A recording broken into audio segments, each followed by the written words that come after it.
बहनें रहती थीं। बड़ी बहन सुधा गरीबी में जी रही थी। उसका पति गुजर चुका था और बेटा रोहन अक्सर बीमार रहता था। मजबूरी में सुधा रोज अपनी अमीर बहन रेखा के घर काम करने जाती थी, जिसके पास सब कुछ था सिवाय इंसानियत के। रात के 9 बज रहे थे। सुंदरपुर गांव की सबसे बड़ी हवेली में महफिल जमी थी और रसोई में बर्तनों के खटकने की आवाज गूंज रही थी। अरे ओ सुधा, मर गई क्या? यह हाथ पाँव में मेहंदी लगी है तेरे?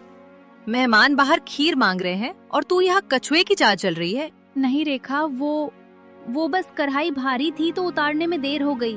मैं अभी लेकर जाती हूँ। रहने दे, तेरे बस का कुछ नहीं है। फूटी किस्मत लेकर पैदा हुई है और मेरा भी नुकसान कर रही है। देख क्या रही है? वो झूठे बर्तन कौन धोएगा? तेरा बीमार बेटा? नहीं, मैं धो दूंगी। बस थोड़ा सा पानी पी लूं, सुबह से प्यासी हूँ। पानी? अरे वाह, काम ढेले भर का नहीं और नखरे देखो महारानी के। ये मेरा घर है, कोई धर्मशाल नहीं। पहले वो 50 आदमियों के झूठे बर्तन मांज, उसके बाद पानी के बारे में सोचना। चल हाथ चला। सुधा ने अपनी प्यास को हलक में ही दबा लिया और झूठे बर्तनों के ढेर के पास बैठ गई। बाहर मेहमान दावत का मजा ले रहे थे। अरे रेखा जी, क्या शानदार पार्टी है। और ये पकवान, वाह, आपके खाने का तो कोई जवाब नहीं। सुना है आपकी बहन भी यहीं काम करती है। अरे मिस गुप्ता, क्या बताऊं, दिल बहुत नरम है मेरा। वो तो बेचारी गरीब है। पति के मरने के बाद उसकी हालत बहुत खराब हो गई थी, तो मैंने सोचा चलो घर की गंदगी साफ कर देगी तो 2 वक्त की रोटी मिल जाएगी। खून का रिश्ता है, निभाना तो पड़ता है ना। आप सच में देवी है रेखा जी। आजकल कौन करता है इतना। तारीफ सुनकर रेखा का सीना गर्व से फूल गया, लेकिन रसोई के कोने में बैठी सुधा की आंखों से आंसू टपककर बर्तनों के काले पानी में मिल रहे थे। हे भगवान, ये कैसा इम्तिहान है। सगी बहन होकर भी मेरे साथ ऐसा बर्ताव करती है। पर मुझे रोहन के लिए सहना होगा, उसे दवा चाहिए। बड़बड़ाना बंद कर और सुन। वो जो पनीर की सब्जी बची है ना पतीले में। हाँ रेखा, क्या मैं उसे घर ले जाऊं? रोहन को पनीर बहुत पसंद है और आज उसका बुखार भी तेज है। उसने 2 दिन से ढंग से कुछ खाया नहीं है। पनीर? रोहन को? अरे अपनी हैसियत देख सुधा, वो पनीर मैं अपने कुत्तों को डालूंगी। तेरे लिए मैंने कुछ और रखा है, वो देख वहाँ कोने में। सुधा की नजर कोने में रखी एक टूटी हुई प्लास्टिक की थैली पर पड़ी। इसमें क्या है रेखा? कल का बचा हुआ खट्टा दूध है और सड़े हुए केले हैं। ले जा और एहसान मान कि मेरे घर से खाली हाथ नहीं जा रही। रेखा, भगवान के लिए ऐसा मत कर। वो दूध फट चुका है, उसे पीकर मेरा बच्चा और बीमार पड़ जाएगा। कम से कम थोड़ी सी वो पीली दाल ही दे दे। जबान न आती है मुझसे? एक तो मुफ्त का राशन देती हूँ, ऊपर से फरमाइशें। अगर ये नहीं चाहिए तो दफा हो जा, कल से आने की भी जरूरत नहीं है। भूख से तड़पते हुए देखना अपने उस बीमार बेटे को। नहीं रेखा, ऐसा मत कहना। मुझे काम से मत निकालो। ठीक है, मैं यही ले जाती हूँ।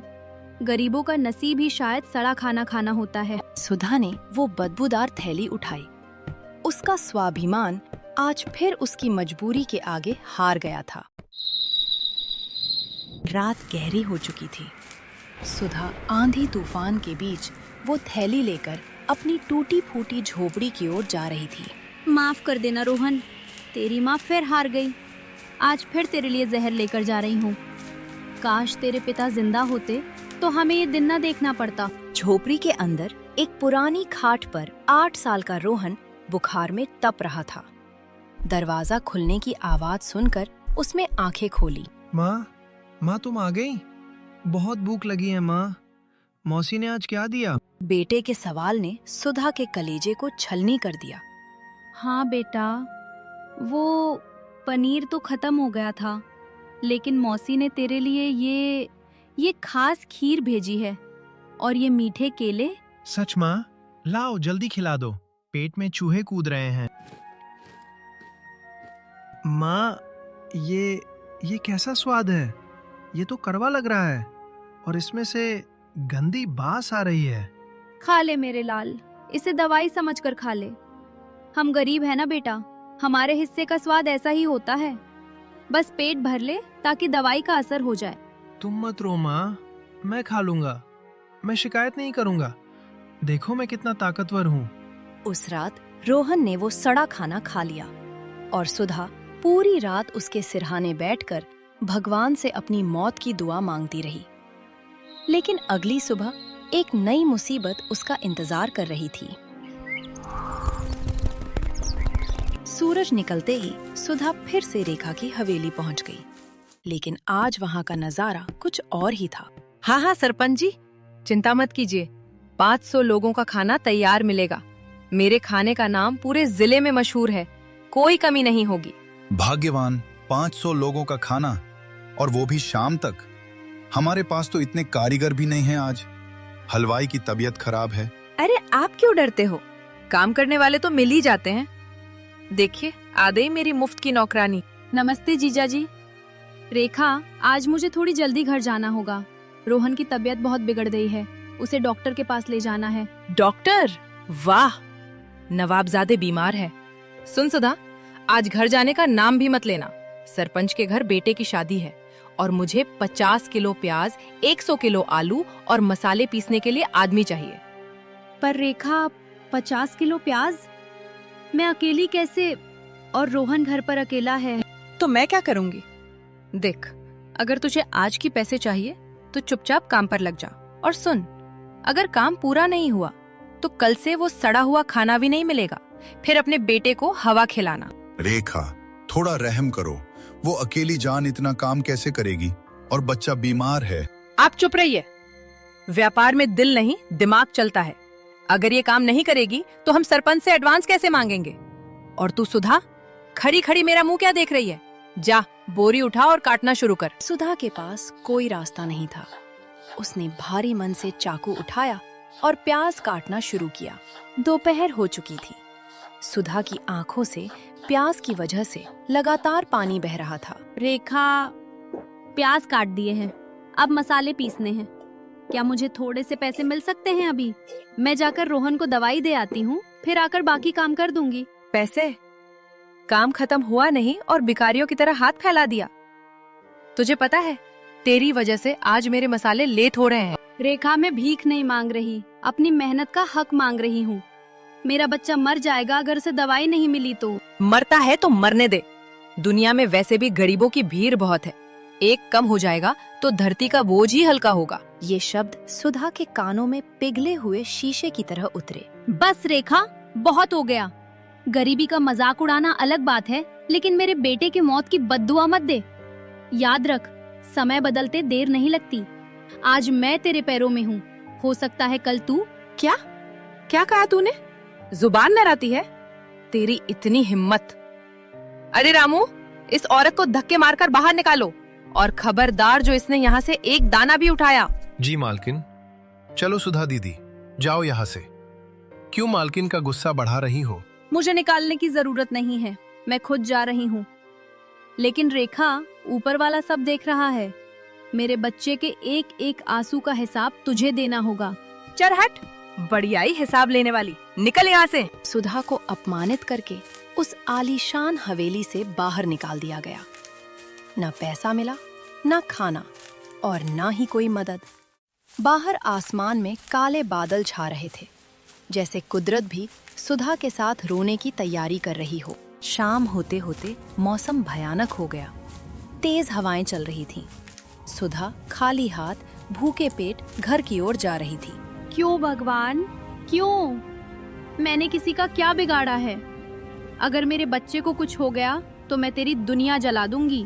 तभी गांव के बाहर वाले पुराने बरगद के पेड़ के नीचे सुधा को किसी के दर्द भरी आवाज सुनाई दी। बेटा, ओ बेटा, थोड़ा पानी मिलेगा? गला सूख रहा है। सुधा ने देखा, फटे कपड़ों में एक बूढ़ी औरत ठंड से कांप रही थी। माँ जी, आप यहाँ इस तूफान में? आपके पास तो ओढ़ने के लिए भी कुछ नहीं है। बेटा, 2 दिन से भूखी हूँ, कोई मेरी तरफ देखता भी नहीं। क्या तेरे पास खाने को कुछ है? माँ जी, मैं तो खुद, मेरे पास खाना तो नहीं है, लेकिन मेरे पास ये एक छोटी सी पानी की बोतल है और ये एक रोटी का टुकड़ा मैंने अपने लिए बचाया था। आप ये खा लो। लेकिन बेटा, तू भी तो भूखी लग रही है। मेरा पेट तो आंसुओं से भर गया है माँ जी। आप खा लो, आपको इसकी ज्यादा जरूरत है। सुधा ने अपना आखिरी निवाला उस अनजान बूढ़ी औरत को दे दिया। रोटी खाते ही उसकी आंखों में अजीब चमक आई। तेरा दिल सोने का है बेटा। तूने अपनी भूख मारकर मेरी भूख मिटाई है। जो दूसरों की मदद करता है, भगवान उसकी मदद जरूर करते हैं। माँ जी, आप कौन है? मैं समय हूँ बेटा। परीक्षा ले रही थी और तू इस परीक्षा में सफल हो गई। ये ले। ये क्या है माँ जी? ये साधारण बीज नहीं है। इसे घर जाकर अपने सबसे खाली बर्तन में रख देना और ढक देना। याद रखना, ये बीज केवल जरूरत पूरी करता है, लालच नहीं। जा, तेरा बेटा तेरा इंतजार कर रहा है। सुधा कुछ समझ पाती उससे पहले ही वो बूढ़ी औरत वहां से गायब हो गई, जैसे वो कभी थी ही नहीं। सुधा के हाथ में अब सिर्फ वो चमकता हुआ सुनहरा बीज था। सुधा जब घर पहुंची तो रोहन भूख से तड़प रहा था। घर में खाने को एक दाना भी नहीं था। हे भगवान, उस माँ जी ने कहा था इसे खाली बर्तन में रखना। अब तो तू ही सहारा है। अगर ये कोई मजाक हुआ तो आज मेरा बच्चा भूख से मर जाएगा। सुधा ने सुनहरा बीज खाली मिट्टी के बर्तन में डाला। वो रोहन को पानी पिलाने लगी। तभी बर्तन के अंदर से अजीब सी आवाज आने लगी। माँ, ये आवाज कैसी है? बर्तन में तो कुछ नहीं था ना? पता नहीं बेटा, रुक मैं देखती हूँ। जैसे ही सुधा ने थाली हटाई, एक सुनहरी रोशनी से पूरी झोपड़ी जगमगा उठी। सुधा की आंखें फटी की फटी रह गईं। खाली बर्तन अब गर्मा-गर्म खाना, ताजी रोटियों, मिठाइयों और चमकते सोने के सिक्कों से भरा था। हे ईश्वर, ये तो चमत्कार है।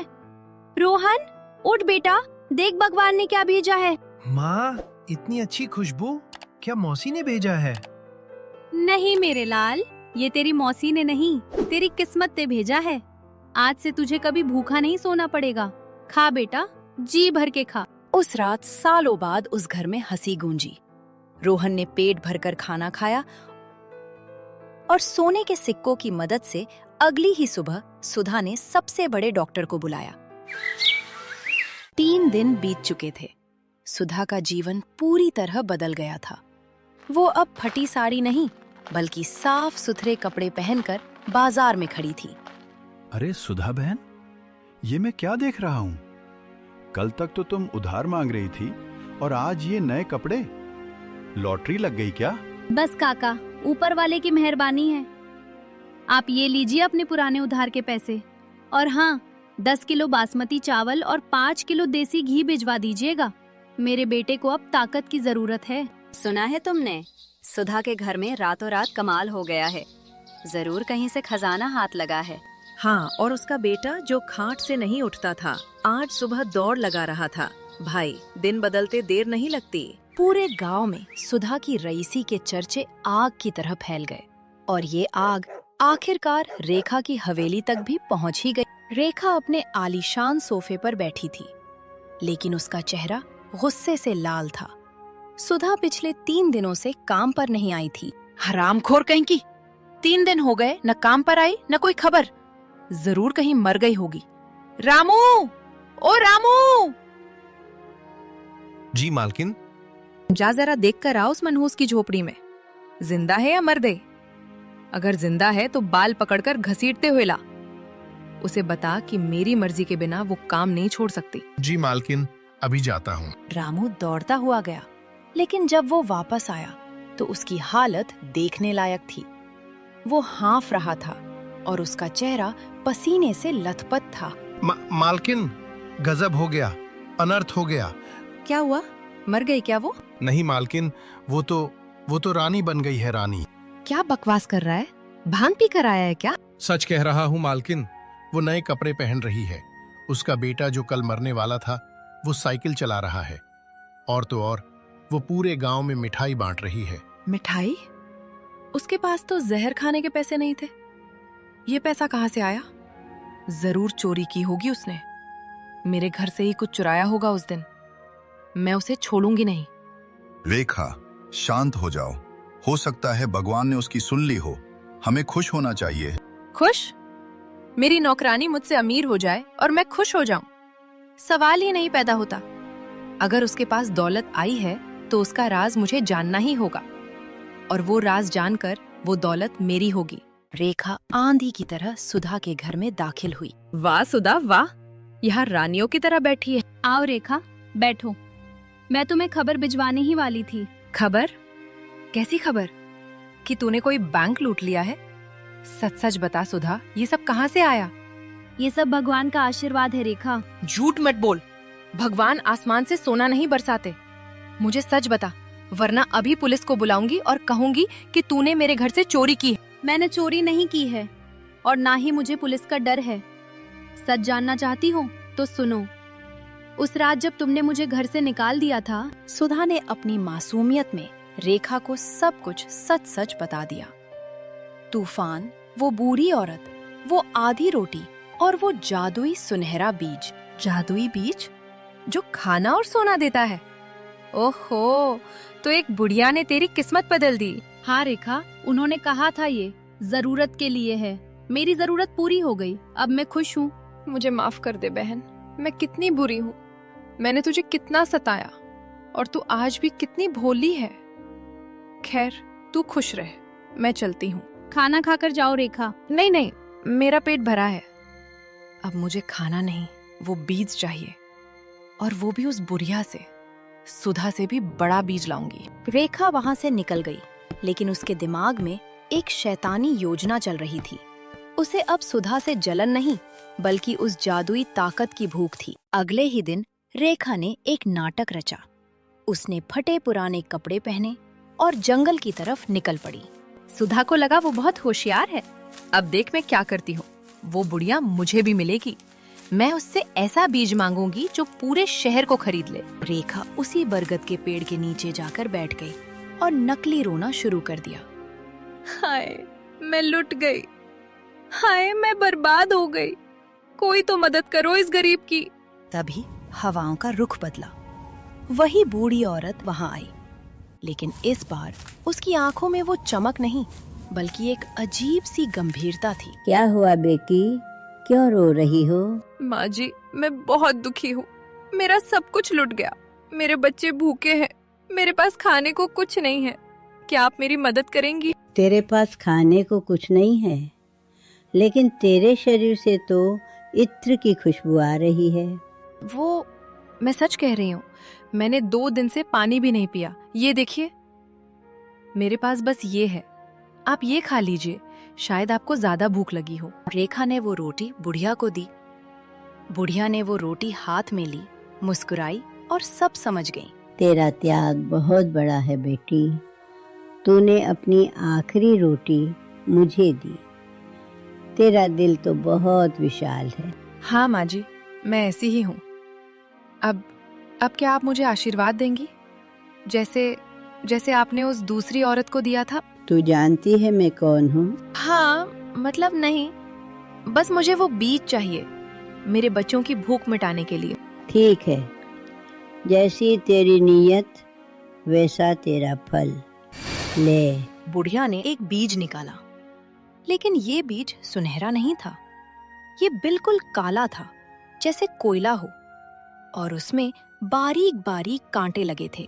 ये काला क्यों है?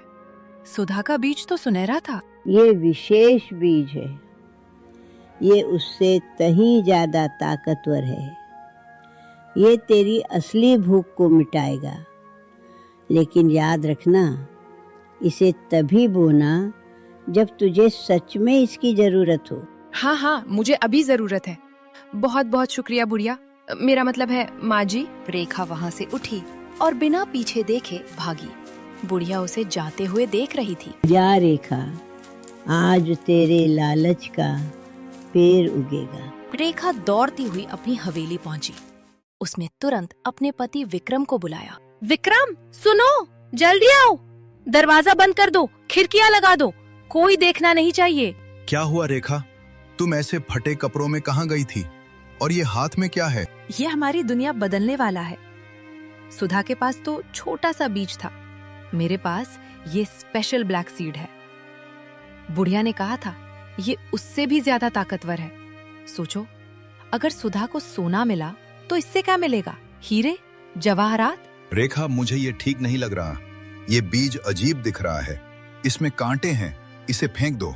तुम तो हमेशा डरपोक ही रहोगे, हटो सामने से। आज मैं इस गांव की सबसे अमीर औरत बनूंगी। रेखा ने अपने रूम के बीचों बीच एक बड़े से चांदी के गमले में मिट्टी भरी और पूरे विधि विधान के साथ उस काले कांटेदार बीज को उसमें दबा दिया। हे जादुई बीज, मुझे सोना दे, हीरे दे, इतना पैसा दे कि सुधा मेरे घर झाड़ू लगाने की भीख मांगे। तभी गमले की मिट्टी हिली, लेकिन इस बार कोई सुनहरी रोशनी नहीं हुई, बल्कि एक गहरा काला धुआं निकलने लगा। जमीन थरथराने लगी। रेखा, पीछे हटो, ये क्या हो रहा है? अचानक गमले से एक काला कांटेदार पौधा तेजी से बाहर निकला। वो किसी सांप की तरह बढ़ रहा था। उसकी टहनियां सामान्य नहीं थीं, वो लोहे जैसी सख्त और नुकीली थीं। देखते ही देखते उस पौधे ने डरावना रूप ले लिया। देखो विक्रम, ये कितना बड़ा है। अब इसमें हीरे लगेंगे, अभी देखना। उस काले पेड़ से गंदा पानी टपकने लगा। तभी जोर का धमाका हुआ। पेड़ की जड़ें फर्श तोड़कर पूरे घर में फैल गईं। ये क्या कर रहा है? रुको, हीरे कहाँ है? सोना कहाँ है? हीरों की जगह उस पेड़ ने घर के सारे कीमती सामान, टीवी, सोफा, झूमर को अपनी लपेट में ले लिया और उन्हें चूर चूर कर दिया। भागो रेखा, ये सब कुछ निगल रहा है। विक्रम और रेखा जैसे ही हवेली से बाहर कूदे, जोर की आवाज के साथ पूरी हवेली गिर गई। चारों तरफ धूल फैल गई। थोड़ी देर बाद जब धूल बैठी तो जहां कभी बड़ी हवेली खड़ी थी, वहां अब सिर्फ मलबा और जली हुई राख बची थी। अरे देखो, रेखा जी का तो सब कुछ खाक हो गया। कल तक कितना घमंड था, आज सड़क पर आ गई। भगवान के घर देर है, अंधेर नहीं। सुना है सुधा के साथ बहुत बुरा किया था इसने। आज कुदरत ने हिसाब बराबर कर दिया। चुप हो जाओ, सब के सब चुप हो जाओ। मेरा घर, मेरी दौलत सब चला गया। विक्रम, अब हम क्या करेंगे? हम कहाँ रहेंगे? अब हमारे पास न घर है न व्यापार। तुमने अपनी जलन में सब कुछ राख कर दिया रेखा। अब हमारे पास सिर्फ ये फटे हुए कपड़े बचे हैं।